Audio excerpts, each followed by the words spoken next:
Bismillahirrahmanirrahim.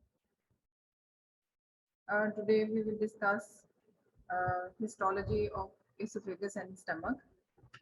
And just as you all know that structural organization of gastrointestinal tract is similar uh, with reference to histology. And here lies the oral cavity, which help in the ingestion of the food or the bolus, and then the food is passed into the esophagus. Esophagus is a muscular tube which passes through the throat and into the thorax, and then it continues with the stomach. Stomach is basically a bag which help in the conversion of food bolus into semi-liquid digestible food material. So esophagus basically helps in swallowing of the food and propels the food from the oral cavity to the stomach.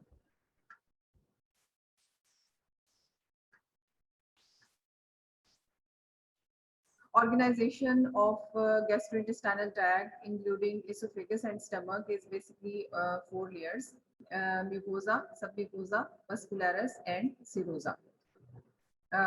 Mucosa includes epithelium and lamina propria, and a small layer of muscularis mucosae, which separate mucosa from the underlying submucosa. And lamina propria contains blood vessels and lymphocytes, plasma cells, and other defense cells. And it also provides nutrition to the epithelium, which is lining the gastrointestinal tract. Submucosa has submucosal glands, blood vessels, and nerve plexus. And muscularis is a proper layer which is present just beneath the submucosa, and the muscles are arranged in the inner circular and outer longitudinal direction.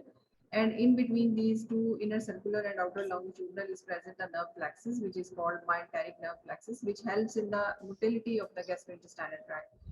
And these nerve plexus in the submucosa and mucosa, muscularis mucosa, are basically autonomic part of the autonomic nervous system, and they contain pre and post synaptic fibers.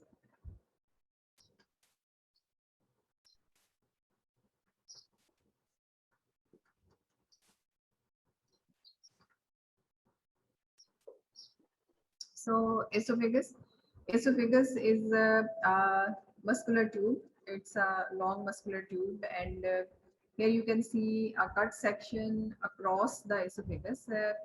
This is a transverse section, and this is the lumen of the esophagus, in which the mucosa is folded and present as the innermost layer of the wall of the esophagus.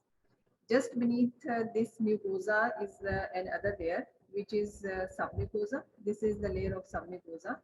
And after that, here is present a muscularis layer, which is very thick in the esophagus.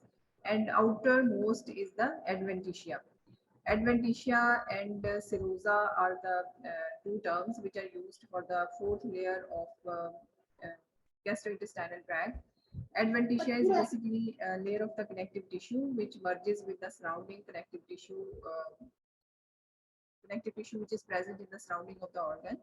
And if we say serosa, serosa is present where the tube of the GIT or intestine is suspended, and it has on its sides mesenteries, and these mesenteries become continuous with the outermost layer or simple squamous epithelium of the adventitia, which is also called mesothelium here. So if we look at the esophagus lining epithelium, the lining epithelium of esophagus is stratified squamous non-keratinized epithelium. So esophagus is lined by stratified squamous non-keratinized epithelium. And the submucosa of esophagus contains glands which help in the production of the mucus and lubrication of the lumen of esophagus. but the esophagus is except for its lower one third where it becomes continuous with the stomach. Just at the lower part of the esophagus, it is lined by serosa. Otherwise, the whole of the length of esophagus is covered by the adventitia. And the muscle layer of the esophagus has a typical arrangement of outer circular and inner longitudinal. This is the longitudinal section from the esophagus, which shows mucosa, submucosa, muscularis, and muscularis mucosae, and the glands which are present in the esophagus. So here you can see that this is the lining epithelium of the esophagus, which is stratified squamous epithelium, and obviously it is non-keratinized. This is all present loose connective tissue, which is called lamina propria, and it has multiple blood vessels and many cells in its content. And these are small fibers of smooth muscles. You can see very clearly the bands of the smooth muscle fibers running across the length of the esophagus, and this presence of 1 to 2 cell layer thick layer of muscles is called muscularis mucosae. Muscularis mucosae help in the movement of just mucosa or local movement of the mucosa, and it separates the two layers of mucosa and submucosa. And here multiple glands are present, and these are called submucosal glands because and esophageal mucosal glands, they produce mucus and empty their secretions into the lumen through the ducts. So basically, these are exocrine type of the glands. This longitudinal section of esophagus shows mucosa consisting of non-keratinized stratified squamous epithelium, lamina propria, and smooth muscles of the muscularis mucosae. Beneath the mucosa is the submucosa containing esophageal mucus glands. They empty via the ducts or into the. This is the transverse section showing the muscularis. And here it shows a combination of skeletal and skeletal striated muscles. So esophagus is basically upper one third of the esophagus contains different muscles, middle one third different muscles, and lower one third. Lower one third has smooth muscle fibers, and the middle one third has striated and smooth. Both fibers are present in the middle one third. So this is the transverse section, which is showing halfway along the esophagus and reveals a combination of skeletally striated muscle fibers and smooth muscle fibers in the outer layer, which is cut transversely. The transition from muscles under voluntary control to the tight controlled autonomically is important in the swallowing mechanism. And this is also important because the lower end of the esophagus has a sphincter. Then is the stomach. So a stomach basically is a dilated bag, and the lower end of the esophagus becomes continuous with the stomach or cavity of the stomach. This part where the lower esophagus becomes continuous with the stomach is called cardia, and this is the upper superior part is the fundus of the stomach, and this is the whole body.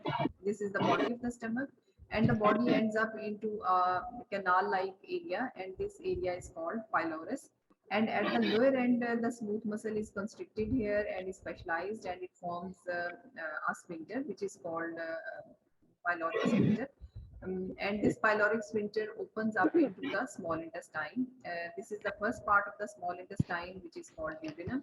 So, stomach on one side, cardiac end is attached to the esophagus, and at the lower end, it is attached to the duodenum through the pylorus. So, it has basically three parts: cardia, fundus, and pylorus. And all these parts have different features histologically. And the most important and distinguishing feature of the stomach wall is that it has a muscle layer, and this muscle layer is arranged into three layers: longitudinal layer, circular layer, and oblique layer. So oblique layer is the innermost layer, and then is the circular layer and longitudinal layer. While esophagus has two layers of the muscles, and two layers of the muscles are arranged in inner circular and outer longitudinal. But stomach, in addition, has another layer which is oblique layer, and this oblique layer is present in the innermost part. So stomach wall has three layers: inner oblique layer, circular layer, and outer longitudinal layer. So this is the outer greater curvature of the stomach, and this is the lesser curvature of the stomach on gross anatomy. And if you see the cut section from the wall of the stomach, you can appreciate all the four layers. This is mucosa. This layer just beneath the mucosa is the muscularis mucosae. Then the second layer, which is the submucosa, and third layer, which is muscle. Muscle has three layers: inner oblique, then middle circular, and outer longitudinal layer. And finally, the serosa. Serosa, which is simple squamous epithelium, and it has continuity with the peritoneum or the adventitia. And the wall of mucosa of the stomach has a special characteristic. It is folded into multiple folds. These folds can be seen with the help of the naked eye, and these mucosal folds are called rugae. And these mucosal folds have basically on microscopy you can appreciate that these mucosal folds has gastric pits, and these gastric pits become continuous with the gastric glands, which are exocrine type of the glands and are branched tubular. Here you can see the secretory part of the gland, and this secretory part is the tubular in shape, and this secretory part of the gland is tubular in shape, and it is also branched. So the gastric pits of the stomach becomes continuous with the secretory glands, and these glands are branched tubular glands. And you can also see in the rugae or in the gastric pits, you can also see multiple blood vessels and lymphatic vessels, and the submucosa is also richly supplied by the blood vessels. And in between these muscle layers, myenteric nerve plexus is present in the muscle layers of the muscularis propria.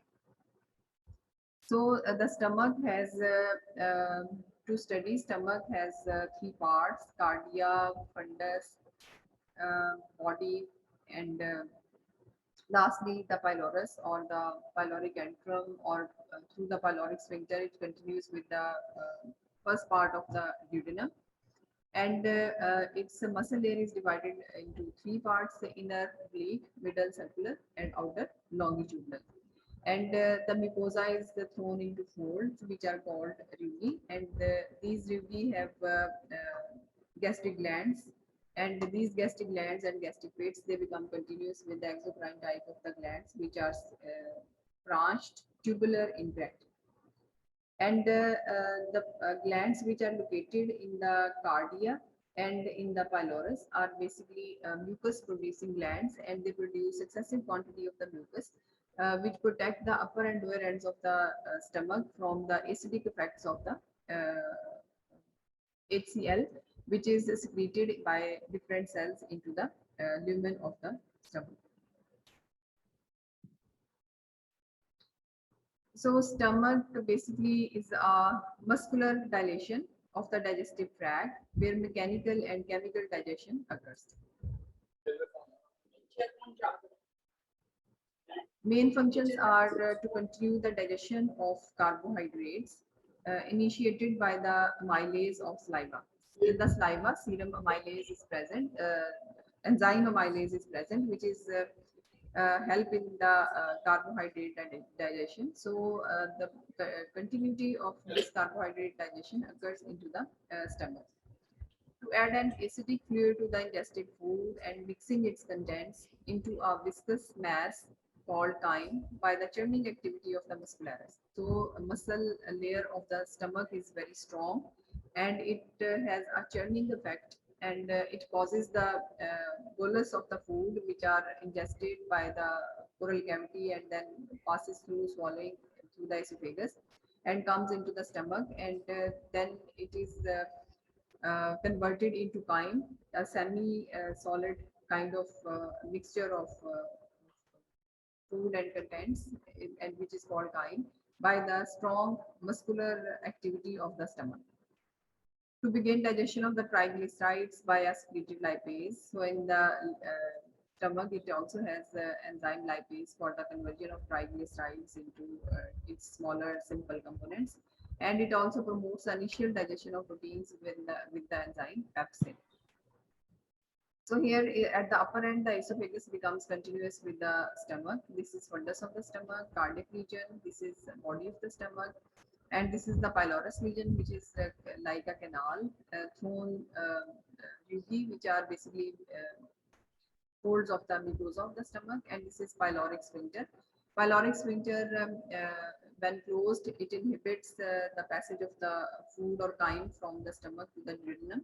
But by when the through the nervous control, it is controlled autonomically, and then the pylorus opens, and the chyme passes from the stomach to the first part of the small intestine, that is duodenum.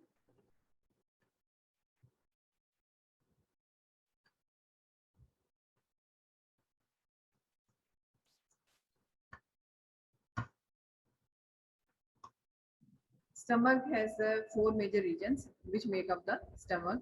Cardia, this is the cardiac portion, which is a narrow transitional zone, 1.5 to 3 centimeter wide. This is about 1.5 to 3 centimeter wide between the esophagus and the stomach. So this is esophagus. Esophageal lumen opens with the lumen of the stomach, and this portion in between is called cardiac portion, and this cardiac portion is 1.5 to 3 centimeter wide between the esophagus and the stomach.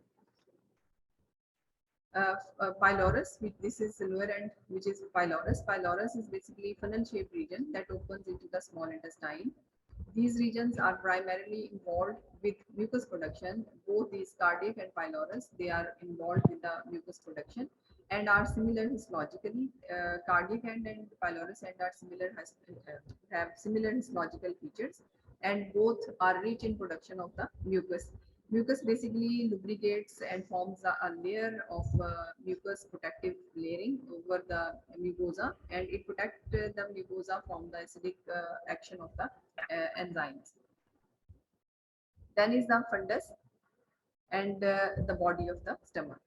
The much larger fundus and body regions are identical in microscopic structure and are the sites of gastric gland releasing acidic gastric juice.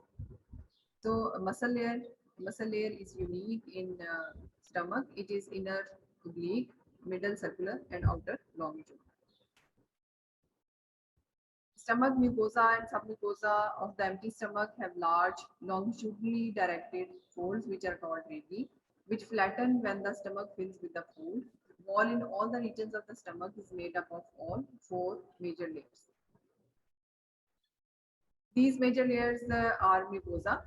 At the esophagogastric junction, just where the esophagus empties into the stomach, the lining epithelium is simple columnar epithelium. So lower end of the esophagus is lined by stratified squamous epithelium, which is converted into simple columnar epithelium. So there is a transition at the lower end of the esophagus and at the gastric junction. So the epithelium at the esophagogastric junction, where esophagus joins the stomach, is different. And there is a transition from stratified squamous epithelium of the esophagus to the simple columnar epithelium of the stomach. Epithelium invaginates deeply into the lamina propria and forms gastric glands or gastric pits, each with an opening to the stomach lumen. Here you see that this is lower end of the esophagus, because the lining epithelium of the lower end of esophagus is stratified squamous non-keratinized epithelium. And at the junction of esophagus and stomach, the epithelium, there is a transition of epithelium from stratified squamous epithelium to simple columnar epithelium. Simple columnar epithelium has a single layer of cells, and the nuclei which are lining the cells are basal in location. And these areas are in the form of invaginations, or the epithelium dips down into the lamina propria, and in the lamina propria it forms invaginations. These invaginations are called gastric pits. And the gastric pit has, each of these gastric pit has an opening into the stomach surface. This is another gastric pit, and if you trace the epithelium, it passes down and down हमारा into the इनका lamina बंदा है propria, and then it has an opening towards the surface of the stomach. So surface mucosa of stomach is unique in its characters because at the esophageogastric junction, the epithelium transition occurs. This epithelium transition is from stratified squamous epithelium to simple columnar epithelium. And this simple columnar epithelium invaginates basically into the lamina propria, and it is present in the entire length of the lamina propria in the form of invaginations. This is simple columnar epithelium, and the invaginations are called gastric pits, and each gastric pits has a connection to the outer surface of the stomach. And also we can see here the mucosal esophageal cardiac glands beneath the lamina propria and muscularis mucosae. These are the esophageal gastric glands, and these are concerned with the production of the mucus. This is also esophageogastric junction. This is a stratified squamous epithelium. There are multiple layers of the squamous cells. This is stratified squamous epithelium. This is the basal lamina of stratified squamous epithelium, which is lining the lower end of the esophagus. And here at the esophageogastric junction, there is a sudden transition of epithelium, and this is the gastric epithelium. Gastric epithelium is in the form of simple columnar epithelium, and this simple columnar epithelium invaginates the lamina propria. It dips down into the length of the lamina propria, and then it forms gastric pits. And each gastric pit, this is gastric pit, this is another gastric pit, and each gastric pit has an opening towards the outer mucosal surface. Here are multiple gastric pits, and you can see that these gastric pits are open onto the surface of the stomach. So the mucosa of the stomach wall contain invaginations, which are called gastric pits, that lead into the gastric glands. These structures are lined by simple columnar epithelium, which is basically the epithelium of the stomach. So here you can see a cut section from the gastric rugae, or surface of the gastric stomach. And here you can see this is all the layer of the mucosa. This is all mucosa. And this simple pinkish ribbon-like layer is the muscularis mucosae. And beneath this muscularis mucosa, which is separating the mucosa from the submucosa, is present submucosa, which has different glands. So at this low magnification, the stomach wall and the fundus show relative thickness out of 4 major layers. 2 rugae or folds are cut transversely and consisting of mucosa and submucosa are included. Mucosa is packed with branch tubular glands. Here you see that these are all branch tubular glands in the form of pits. The mucosa is packed with branch tubular glands penetrating the full thickness of the lamina propria, so that this sublayer cannot be distinguished at this magnification. Muscularis mucosae muscularis mucosae is immediately beneath the basal end of the gastric glands. The submucosa large loose connective tissue, then is the muscularis mucosa, and finally is the serosa. So this is cut section or transverse section from a rugae. This is one rugae, this is another rugae, this is another rugae, and the rugae structure of the rugae shows lining by the mucosa, which is in the form of simple columnar epithelium, and this simple columnar epithelium is thrown into folds and gastric pits. And just beneath this mucosa is the layer of lamina propria and muscularis mucosae. Muscularis mucosae is the layer of smooth muscles which separate the mucosa from the submucosa. Some mucosa is loose connective tissue and it contains glands as well as blood vessels, and this is the area of the muscle layer, which is inner circular, middle, inner oblique, middle circular, and outer longitudinal. And the whole of the stomach is lined by serosa. It does not have adventitia.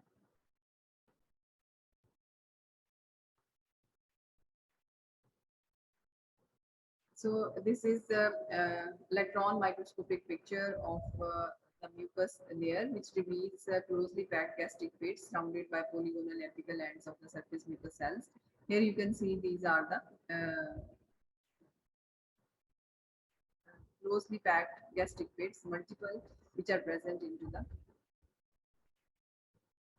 And typical gastric glands, the typical gastric gland is lined by simple columnar cells, and these simple columnar cells, they invaginate the lamina propria and become continuous with the gastric glands, which are exocrine in nature and are branched tubular. Here you can also see this is the gastric pit, and this is a branched tubular gland which is ending up at the end, and each gastric pit is continuous at the surface by an opening.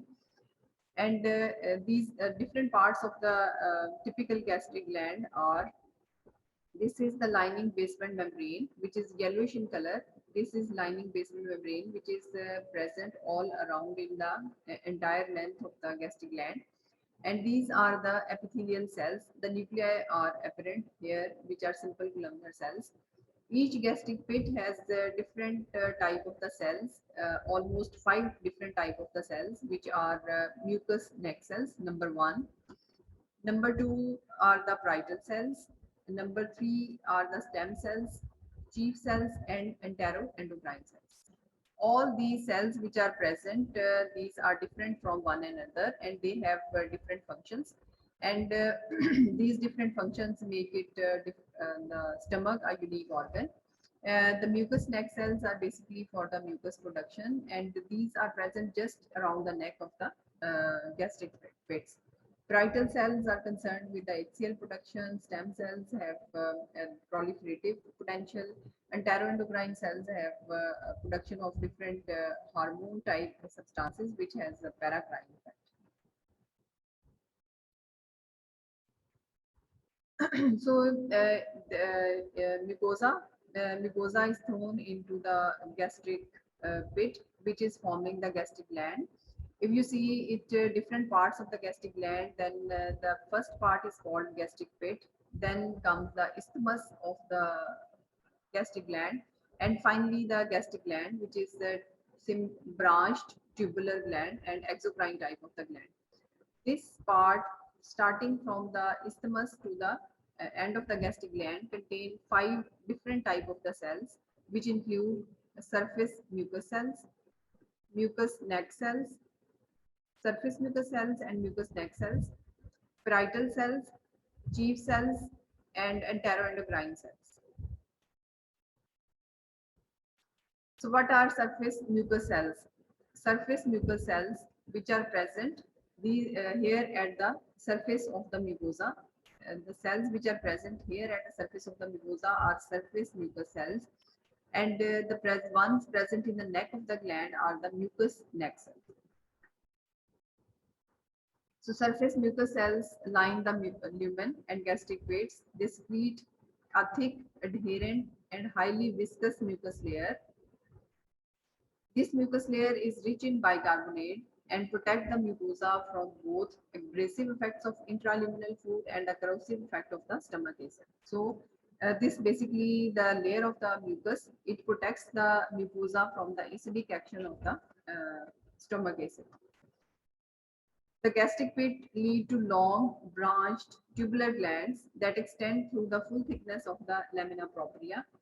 And then the second type of the cell, or the third type of the cells, are the stem cells for the epithelium that line the gland, pit, and the mucosa, and are also found in the narrow segment. They have a replicative potential and they proliferate whenever the turnover after 4 to 7 days of the epithelial cells is required. Gastric glands of the fundus and body produce both mucus and gastric juice.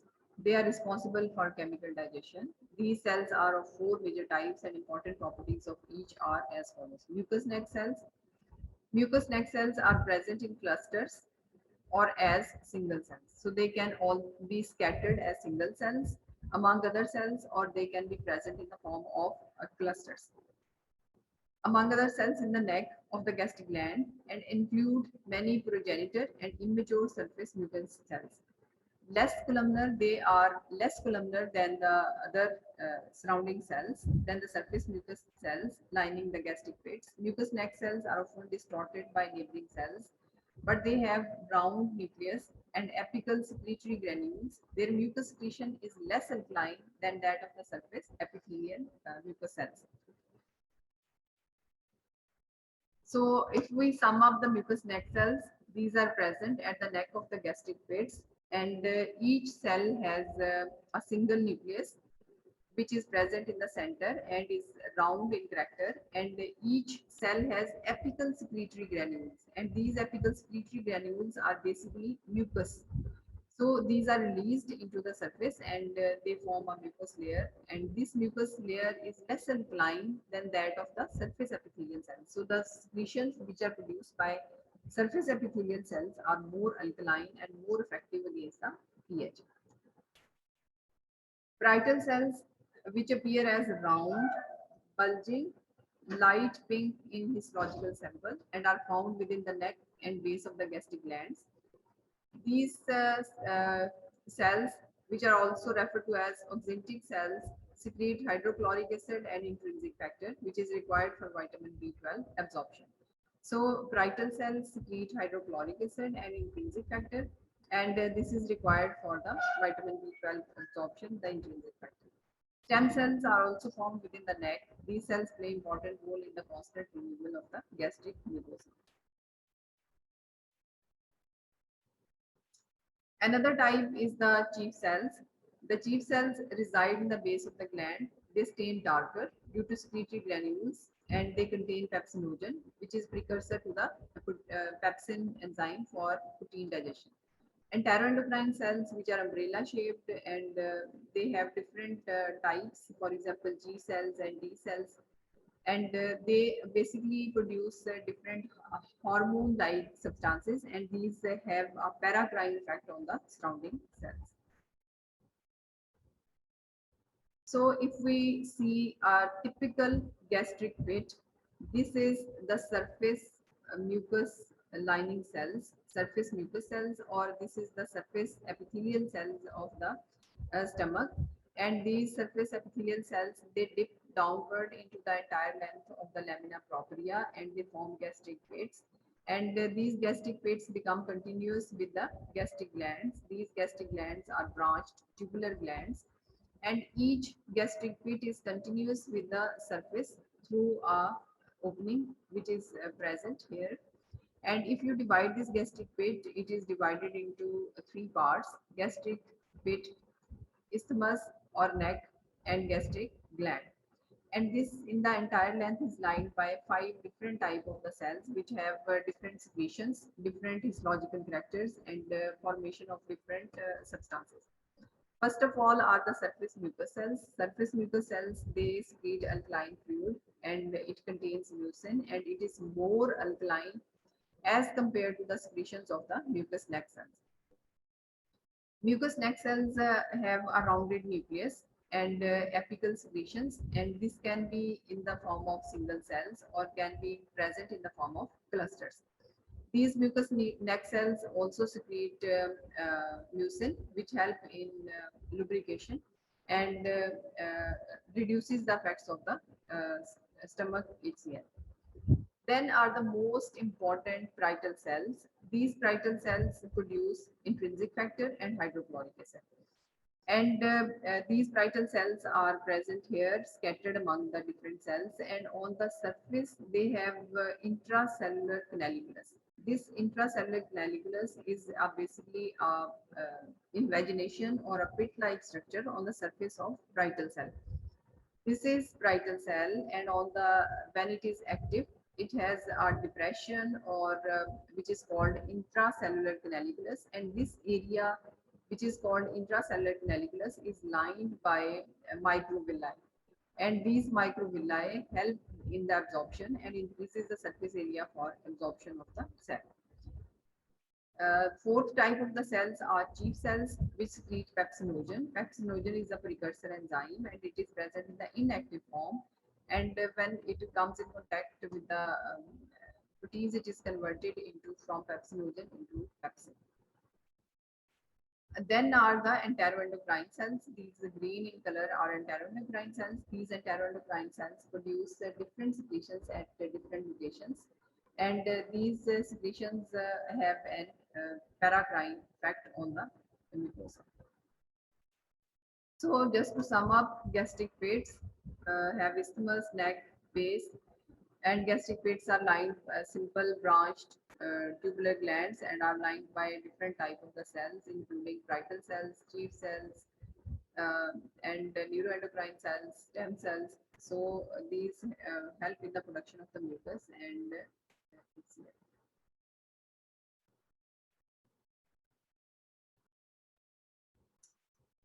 epithelium of the mucosa of fundus and body of the stomach form invaginations which are called gastric plates. Lamina propria contains gastric glands which open into the base of the gastric plates. These glands are responsible for synthesis and secretion of gastric juice.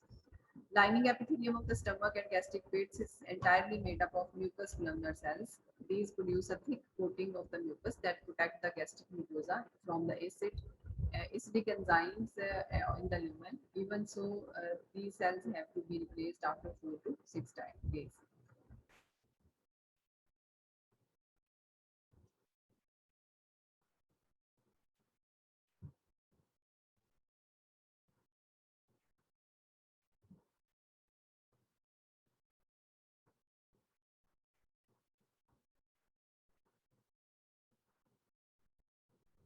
So this is the here you can see a parietal cell, and this parietal cell is basically for the production of hydrochloric acid. And you can see this is a blood vessel, and this is a gastric pit. The gastric pit is lined by cells, which in between contain also parietal cells, and these are the junctional complexes which keeps the cells closely opposed to each other. And here the exchange of the materials occur and synthesis of the hydrochloric acid. So as a first step inside the parietal cells, this is the intracellular canaliculus, this area, and it is lined by multiple thousands of the microvilli which increase the surface area of the cells. Here water splits up, first of all, water splits up within the parietal cell into hydrogen and hydroxyl ions, and the hydrogen is pumped through a hydrogen potassium pump into the lumen of the gastric gland. So water splits up into hydrogen and hydroxyl ions, and hydrogen it is pumped out from the cell or the parietal cell into the pit of the gastric gland. And then this hydroxyl ion, it binds with the carbon dioxide and it forms bicarbonate.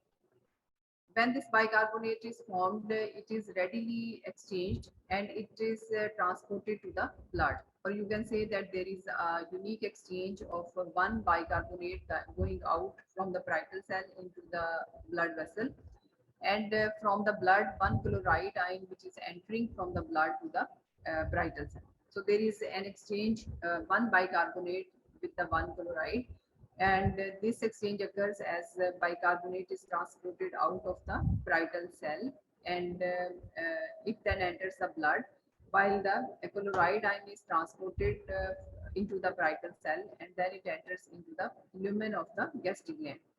So in the lumen of the gastric gland, two ions are basically transported. As a first step, when water was broken down, a hydrogen ion was transported into the pit of the gastric gland. And here, in exchange of bicarbonate, chloride is coming into the gastric gland. So within the lumen of the gastric gland, chloride combines with the hydrogen to form hydrochloric acid. So this is the way parietal cells are involved in the synthesis of hydrochloric acid and synthesis and basically excretion of the hydrochloric acid.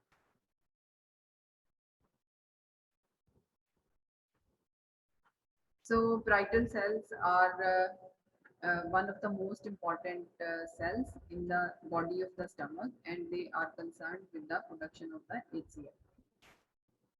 After the mucosa, there is the lamina propria, which is vascularized.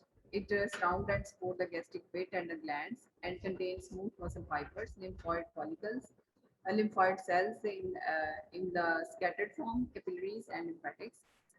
Muscularis mucosae is the layer of smooth muscles, which is a single or two cell layer thick. And this muscularis mucosae separate the mucosa from the underlying submucosa. Muscularis has three layers of the smooth muscle, outer longitudinal, middle circular, and innermost is the oblique layer. Rhythmic contractions of the muscularis thoroughly mix the ingested food and chyme with the mucus, HCl and digestive enzyme from the gastric mucosa. At the pylorus, the middle layer is greatly thickened to form the pyloric sphincter. And then finally is the serosa, and the stomach is covered by a thin layer of the serosa. This is basically shown in active and inactive parietal cell. The invaginations which are present in the parietal cell are called intracellular canaliculus, and this intracellular canaliculus is lined by thousands of the microvilli, and these microvilli basically increases the surface area for absorption. And if you see that in the parietal cell, there are multiple huge number of the mitochondria because they are actively involved in the synthesis of materials. And this intracanaliculus is present. This intracanaliculus on the surface has multiple microvilli, and this is a very unique feature of the parietal cells. So the stomach wall has four layers. Mucosa, submucosa, muscularis, and serosa. Mucosa at the upper end or esophagogastric end is lined by a transition of epithelium, which is from stratified squamous epithelium to sudden simple columnar epithelium. And this simple columnar epithelium is thrown into folds, and these folds are called gastric pits. And each gastric pit becomes continuous with the simple tubular gland, branch tubular gland, which is exocrine in nature, and the gastric pits are continuous with the surface, or they have an opening which opens up into the surface of the stomach. Gastric pits are lined by 5 different types of the cells, which each of which has different functions, and similarly it is rich in the blood vessels and blood supply. Then is the layer just beneath this epithelium and lamina propria is the muscularis mucosae, which help in the local movement of the mucosa. Second layer is the submucosa, which has blood vessels, lymphoid cells, plasma cells, and multiple other loose connective tissue cells. Muscularis is quite unique in that it has a strong muscular activity, and it has 3 layers of the muscles: inner oblique, middle circular, and outer longitudinal. And finally the serosa, which is present outside of the stomach, and this serosa help in the formation, help in the provision of the blood vessels. So there are different type of enteroendocrine cells in the gastrointestinal tract which are concerned with the hormone production, and these are in the stomach. They are present in the pylorus as well as in the stomach, fundus of the stomach, and these include B cells, E cells, enteroendocrine cells, and G cells, and they are concerned with the production of somatostatin, serotonin, and gastrin, and they promote the gut motility and help in the gastric acid secretion because they have paracrine effect, and they inhibit other glands from their secretions.